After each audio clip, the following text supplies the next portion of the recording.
గౌరవ సభ్యులు రాజేశ్వర్ రెడ్డి గారు ఒక సందర్భంలో మేనిఫెస్టో గురించి మాట్లాడుతూ ఉన్నారు, ఇంకో సందర్భంలో తనకు అనుగుణమైన సబ్జెక్ట్ను మాట్లాడి ప్రజలను తప్పుదోరే ప్రయత్నం చేస్తున్నాడు. అధ్యక్ష, ఈరోజు మేము చెప్తా ఉన్నాం, నేను ఈరోజు గౌరవ సభ్యులకు తెలియజేస్తూ ఉన్నాం, ఉచిత బస్సు ప్రయాణం 13 అంశాల్లో ఒక ప్రధానమైన మేము గ్యారంటీలో పెట్టుకున్న ప్రధానమైన అంశం.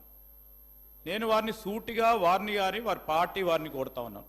ఎందుకంటే రాజకీయాలకు సంబంధించి ఏదైనా ప్రజలకు ఉపయోగపడే ఒక విధానపరమైన నిర్ణయం తీసుకున్నప్పుడు వారు వ్యతిరేకమా లేకుంటే అనుకూలంగా చెప్పాల్సిన అవసరం ఉండేది. మేము ప్రవేశపెట్టిన బస్సు ప్రయాణం, ఉచిత బస్సు ప్రయాణం టీఆర్ఎస్ పార్టీ బీఆర్ఎస్ పార్టీ వ్యతిరేకమా అని ఒక స్టాండ్ చెప్పమని